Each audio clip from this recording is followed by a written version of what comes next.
Welcome to the summit, What is Already Everything. And I can introduce you now to Neil Denham. Welcome. Yeah, hi, Susan. Thanks for inviting me. Thanks for having me. Yeah, thank you for being here. And you are a non-duality speaker and also an author, and we'll be talking about your book as well. Can you show your book on camera? Yeah, sure. Yeah. It's conveniently enough called Already Everything. Yeah, a little book on seeking and liberation. Yeah, I put that as a kind of a sub, I don't know, heading kind of thing. Yeah, a little book on seeking and liberation, because that's basically what it is.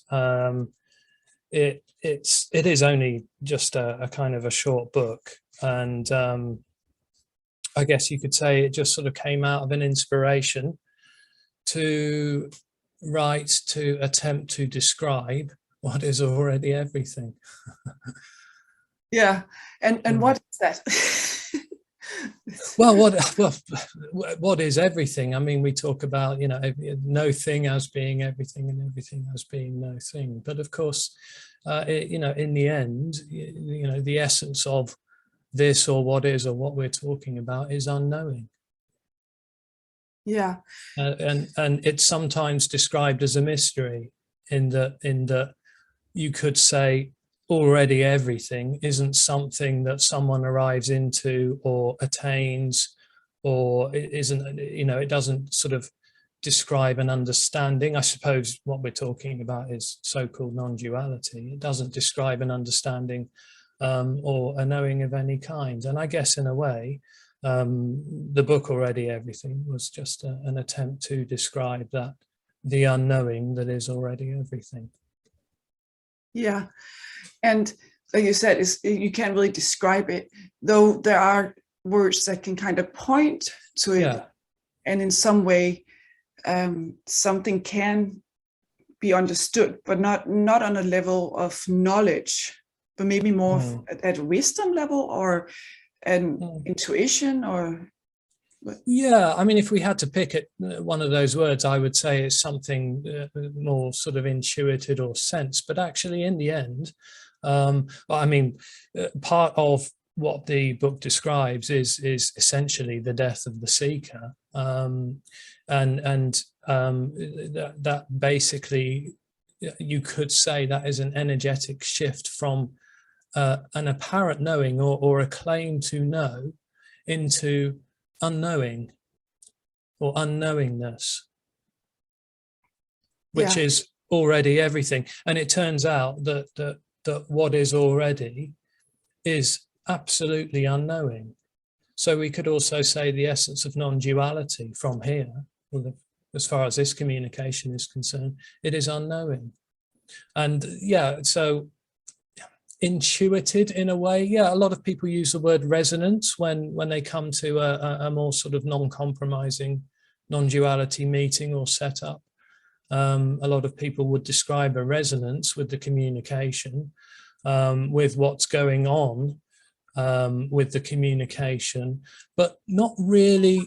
It's not really a resonance with the words as such. It's, I think, something much more intuited that seems to sort of translate or come across in the sharing that takes place in the meeting or in the conversation, really, because that's all that the meetings are really, just a conversation about this or about what we can also call the natural reality. But the thing that can never be grasped is that this is unknowing, because of course the experience for the seeker would report a knowing. And that is a knowing that I am, and I am here as being present to everything. And that seems to be that experience, or what we could call the separate experience. It begins with I am, which basically translates to I am here as being present to what is, or I am aware of what is, or I am aware of already everything. Or even it could translate in some cases to I know that this is unknowing. Which of course, again, is a misunderstanding, because ultimately unknowing would suggest that there is no one who could know that this is unknowing or unknowable. That in itself would be the unknowingness of it also. It really just describes the falling away of that apparent experience. And another part that's obviously impossible to describe without it sounding like a paradox is in that apparent collapse of the separate experience, or the dream to be someone who is aware or is present to this, to life, to what's happening. When that falls away, so to speak, it's recognized that it was never actually really happening. There never really, of course, no separation, and of course, actually, no one as being really present to what is, or to already everything. Yeah, it's like it could just be presence happening. It's not like someone in this body is present. It's just present. Well, that's the other thing that I would say where the word unknowing is quite useful, because actually what that points to, as far as this is concerned, is that actually this, the already everythingness, is completely oblivious to itself. There's nothing which knows this to be already everything, including itself. So there's no awareness being aware of itself or anything like that. I think those are all just sort of concepts or ideas that the seeker or the individual would like to think this is about, what reality is about, or what existence is about. You know, there is something which knows this already everythingness. There is something that knows this natural realityness in a way, or there's something that knows what's going on in some way, even if that's, I can't know this. I think on some level the individual can kind of maybe work with or even accept that well, this is unknowable. I can't possibly know what life is or what reality is or any of those sorts of things. But that's still a position of a knowing of I can't possibly know. And really, having said all of that, it just really describes the total collapse of that whole experience of the sense to be someone or something as being present to what's appearing to happen. And then we could say in that the natural reality is then revealed, which is just being absolutely timeless, just no thing being everything, because it's indescribable. Yeah, and in your book I read that at one point you were there was that me or that I, and that was separate. Apparently. And then one day you were pouring coffee and it wasn't there anymore. Yeah, there'd sort of been a period, and this is quite a common description of the story, which is that quite often there can be a glimpse or a kind of a profound energetic shift, and that seemed to be the case here. That I sometimes describe it when I'm talking to people about this. Is it's like the physical embodied sense to be present fell away, but there was still something of a mind still trying to kind of hold on and grasp and work out, trying to know it, basically, trying to know what was happening and what was going on. And in the end, that just died. And yeah, I just happened to be pouring coffee when that apparently happened. Yeah. And then it's like, okay, so when that dies, that separateness, what happens? Like, what happens?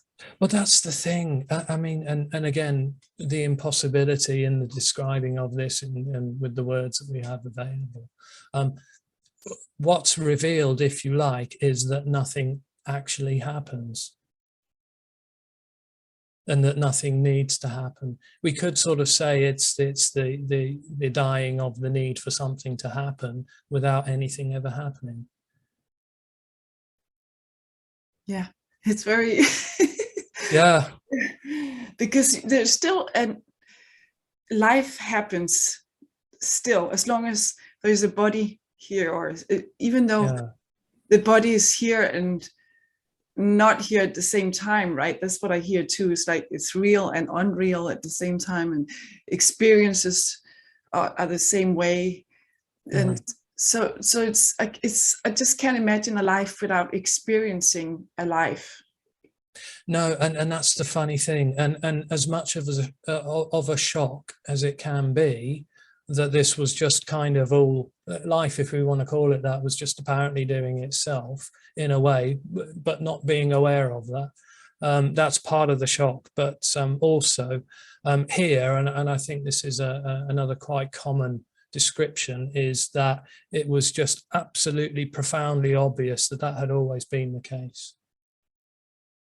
And this is the other thing, even the seeking, even that sense, that claim to be a person here, to be Neil Denham, who felt something was missing in life, there was something hidden, something that needed to be discovered or revealed. Even that whole thing, and then the apparent sort of looking for that to try and discover what that was. That whole thing was also always what was longed for, what was deeply, deeply, deeply longed for, just appearing as that at the time in a way. And the funny thing is, it's like it wouldn't have mattered when the natural reality was revealed. It wouldn't have mattered if that had continued, if Neil had continued. It turned out Neil couldn't possibly continue because he wasn't there. But it just wouldn't, honestly, it's just like it wouldn't have mattered if the seeking had continued, because the seeking is perfectly what is. It's perfectly what's longed for. It's perfectly this no thing being everything. Yeah, and seeking, it's because there are a lot of seekers in the world, right? It's seeking for enlightenment, awakening, and that whole journey, and then all the seeking for wealth or consumption or power or whatever we're seeking, or seeking for love. All this seeking, and that starts with that energetic contraction that we feel, that sense of being a me and being separate, right? So that's where that's why there is all this seeking going on. Yeah. Well, I think ultimately it's a seeking for meaning. Everyone's looking for a meaning, or looking for something to add meaning to this. But of course, what's revealed in the end is that actually this it just absolutely is without meaning already. And that as you say, really the need for meaning, or for this to have meaning, for this to be going somewhere, for me and my life to be going somewhere, it just comes out of this contracted sense of this apparent self-awareness of I am, or this knowing of I am. It just, there's something that it seems to be essentially dissatisfying about that I am. Because then that's questioned. The I am is then questioned. Well, why am I? What am I? What am I doing? What does this mean? Where am I going? All of those sorts of questions. What is life? What is death? And there are no answers to that. But it just can be that sort of sense of I amness can just sort of fall away without ever needing to have the answers to those sorts of questions. It's just really the end of the questions. And of course, the last question that falls away is, well, what is this? It's never answered. It just falls away with that kind of, with the dream to be someone. It just falls away, and it's never answered. So that's the tricky thing when using words with, what's revealed, and the obviousness is yada yada yada, and all that kind of thing, and everything that I've written in the book as well. It just never, it can never say what can't be said, of course. Can you read a little bit from your book? Yeah, sure. Yeah. Just like a paragraph. Or... Yeah, I can do.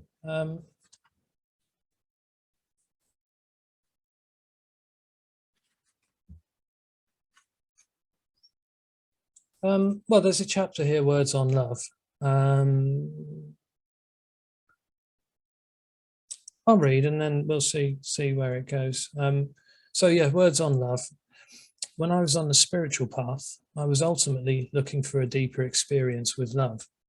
I was looking for a connection with some kind of a loving energy that would flood into my life like an enriching, life-giving water, quenching the thirst for acceptance, drowning all fears, and turning the desert of existential loneliness into a garden of solitude. Over the years, I gave this energy many names and many faces in my attempts to conjure an appearance of the divine. I imagined that if this divine love could be found, it would be the panacea for all my struggles, and I would live in a permanent state of blissful happiness. It is a fanciful dream for sure, but that is all that it was. For the me, to seek love is to satisfy another longing or need. This longing is born out of the illusory experience of being a separate person who needs to find. It is the incessant longing for a return to beingness, this beingness, which is boundless love, without limitation or conditionality. Yeah. So, and that is, I think, a lot of us, they being this separate person in a world, there is a longing for acceptance or love or so I totally resonate with that. And it's you think, okay, when I'm enlightened, when I'm awakened, then I am this blissful love, and I just I'm permanent with love, or you have that idea, and but that's not at all how it is. That's what the seeker longs for. Yeah, the whole time that the seeker's looking for heaven, it overlooks the garden. It's amazing. It's already, everything is already it, and it's overlooked. And that is equally that is unknowing and equally obvious. The obviousness of that is the unknowing, is unknowable, or is unknowingness. There's just nothing here to be able to be present to something called, to this, or to something called life. There's just nothing experiencing, nothing knowing. In the end, there's nothing experiencing the natural reality or what is, or the natural reality is unconditional love, right? This is so because it's not conditional. So when you're not there anymore, when that separateness is not there anymore, or the sense of it is not there anymore, it's like you feel this unconditional love, or peace, or whatever words we put to it, but it's a free, it's liberation, right? It's boundlessness. And so, well, on the one hand, I mean, it's a profound sense of melting and just kind of falling into an in loveness in a way, but of course there's no one to do that. But I would say the unconditional part to the unconditional love is, it of course can appear in any way. It can appear as, it's not to be confused with unconditional likeness, or it's can appear to be anything. It can appear to be dislike. It could even appear to be anger, rage, all of the things that appear to be happening all over the world at the moment are absolute expressions of unconditional love, just appearing in that form, and that's the unconditional part to it. And of course, the individual the mind just can't roll with that at all, because it thinks that unconditional love is associated with a feeling or an emotion, which is going to ultimately, I guess, like the little bit I read out there, is ultimately going to satisfy the need and the longing for love, which the mind would identify with as a connection of some kind. Love is a connection, and I need that connectedness. I need that connection. I need to feel that love as a way to feel connected. But to experience that as an emotion, as a feeling in some way, and it just of course isn't. It has nothing to do with need at all. Unconditional love doesn't satisfy the need for unconditional love. Unconditional love is already everything. Yeah, it's everything, the whole spectrum of. Yeah, it's even all the horrible stuff going on in Ukraine at the moment. And it can be watching the news and thinking, you know, that's awful. That's the unconditioned in loveness. And it's basically the end of the need for this to be in some way acceptable. Yeah, although it feels natural as a human being to want everything to be peaceful and treat each other nicely, and you know, it's almost like a natural inclination. Yeah. So well, that would be nice, yeah. But I would actually say that in the kind of the end of the dream of I am, really, it's the end of the need for this to be any kind of way at all. So yes, of course, there can be watching the news and seeing, you know, hearing about things that are, you know, awful atrocities going on in the world and thinking that's awful. But there's just, yeah, it doesn't have to be a certain way. That's, you would have heard this a lot. That's just what's apparently happening there.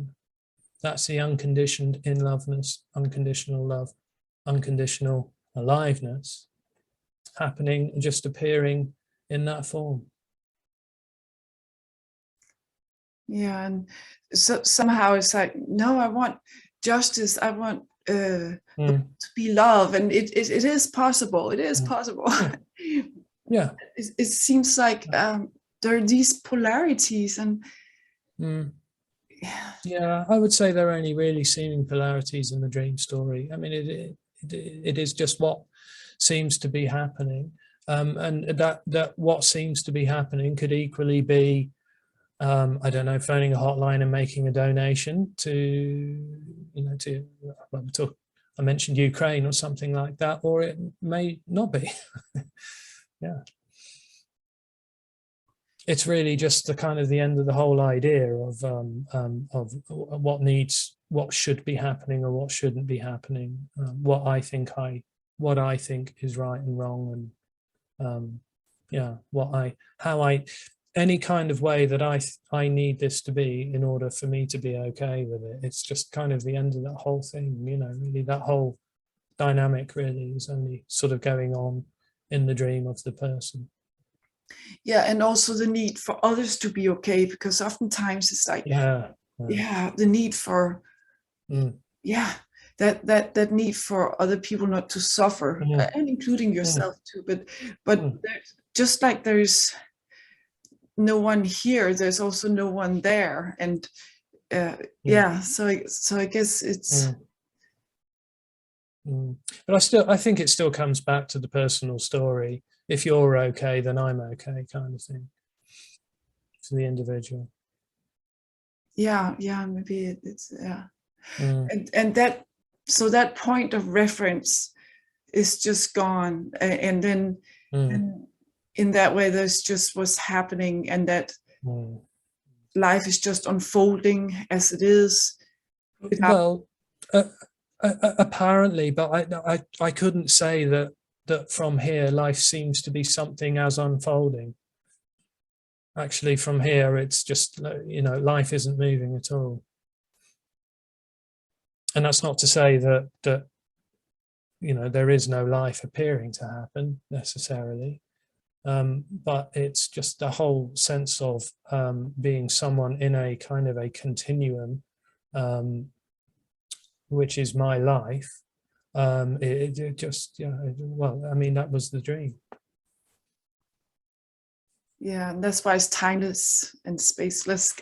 Because yeah, I mean, I just can't even begin to, you know, to tell someone, yeah, totally. And it's not about a you know, being, you know, kind of, it's not like this has become ambivalent, or what's the word that keeps coming up sort of recently, particularly it seems to be with this sort of the more radical communication, bypassing or something like that. Or I would say it's the complete opposite to that. That's what I was always looking for as a seeker. I wanted to be this kind of detached state of the blissful happiness, the in-loveness, and nothing was affecting me or touching me.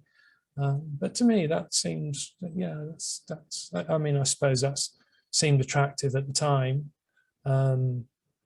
but in a way, that's a kind of a rejection of the aliveness that this is already. To become detached from it, or to in some way that I have to learn to accept what's going on in Ukraine and that kind of thing. Just that whole story just gone completely. There's no one who needs to be accepting. There's no one who needs to detach. And of course, there's no one who is bypassing or needs to bypass. Yeah, it sounds very instantaneous. It's so just... Yeah. Immediacy is the word that's used a lot, which I think is a good word. It's just immediacy, timeless immediacy. If there is such a thing, which there isn't really. But yes, completely. Yeah. That's a better word, immediacy. Yeah, it's just the immediacy. Yeah, absolutely. But the immediacy can appear as making plans, of course. Yeah, it's just amazing how, that, thoughts and emotions, and we take actions and all that, and it's just happening without someone doing it. Yeah, I know. Yeah, because that's so the experience for the individual. It's just I am thinking, I am doing, I am choosing to respond to a thought with a course of action. It seems to be when there is the apparent person at the center of what's happening, that just by being present to whatever arises, thoughts, feelings, emotions, whatever seems to be going on in the world, so to speak, just by being present to that, it claims ownership of that, as in, this is my world in a way, or these are my thoughts, particularly my feelings, my emotions, my actions, my choices, my decisions, my life. And it just comes from this sense of I am here, I am real, I am present to this, to what's happening. And something seems to be lost in that. That is the separation. I am is the separation that the seeker longs to be free of. Yeah.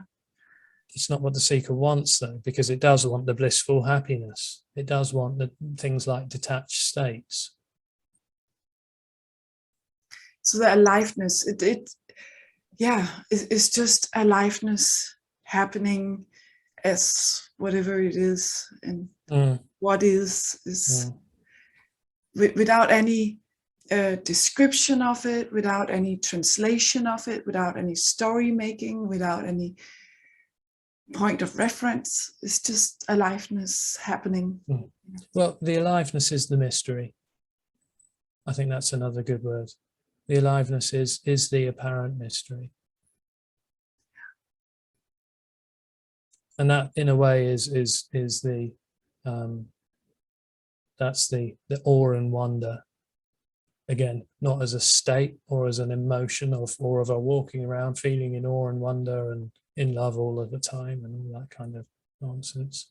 But yeah, it is. I think what's sensed to be lost for the seeker is the mystery that this is already, or the mystery that is already everything.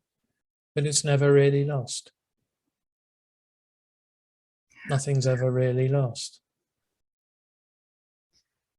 Yeah, and it's all like the seeking for liberation makes no sense at all, because it is already, you are already liberated. Yeah, but of course, within the separate experience, within the dream of I am, it of course does seem to be very real, and it does seem that the choices and decisions I make on my seeking journey are what is bringing about certain changes for me in my life. That seems absolutely real to that experience, or to the experiencer. That seems to be the case. That may or may not be what's apparently happening. But of course, if there is a me there or an individual there, then there will be the sense to be present to those apparent shifts or changes or whatever appears to be going on or arising. And then claiming of that as, you know, that's mine, I did that, or I am experiencing this. That's how the individual seems to claim everything through experiencing. And things like self-inquiry, you know, they ultimately can sort of point back to the essence of that experience, or a knowing of the kind of the fundamental original essence of the dream I amness, which is, I am and I am experiencing. I know I am because I am experiencing. But it turns out that's completely illusory. Yeah, it's amazing. Yeah. Mm. Wow. Well, can we finish the interview maybe with you reading another paragraph somewhere? Yeah, sure. Yeah. It's a beautiful book. I really must say, I loved reading it. Oh, thank you.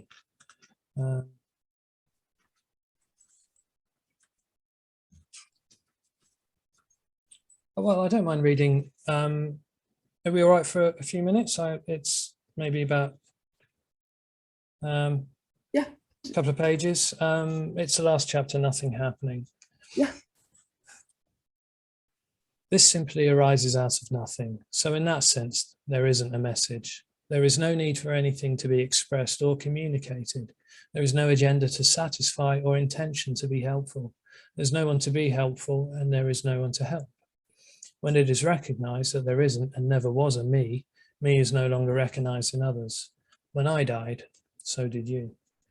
One could say that this is a responding to an energy, which is boundless energy, responding to an apparent trapped energy. This is freedom responding to something that experiences itself as not being free. So there can be a writing about this or a talking about this, but it will never bring one closer to or further from this, because this is already that freedom. What is shared here is not exclusive, nor does it have to be inclusive. This is entirely free to be whatever it is, however it arises, as whatever is being said. But mostly this is about what is not or cannot be said. Boundlessness cannot be translated into words. Although words are energy, and some seem to have an energy of their own, this is a communication beyond all verbal communications. Everything is energy appearing to react and respond to energy. There is no creator, source, or origin from which everything appears, because everything is nothing. What is never coming into existence or winking out of existence. This has not come from anywhere and is not going anywhere. There are no beginnings, endings, or eternities. Time, in whatever form, is experiential as relative to space. When the experiential is no more, there is no more experience of time and space as being relative to anything fixed or real. There is only timeless spacelessness, ising and isn'ting. Yeah. And what about your website? How can people get in touch with you? Oh, yeah, I've got a really lovely website that some friends of the meetings did for me. It's alreadyeverything.co.uk. Yeah. And I've had a YouTube channel for about 9 months with nothing on it. And I've just started uploading some recordings of videos I've done over the last, last year, really. I haven't done any meetings yet this year. And I'm planning to, or I certainly have it in mind to start doing some more kind of regular weekly meetings and get that going as well.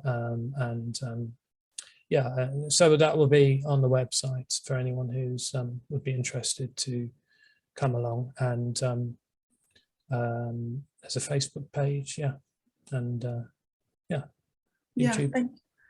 That's great. I really appreciate it, and thank you so much for being here. Oh well, no, thank you for having me, Susan. Thank you for thinking of me, and hope to see you again soon.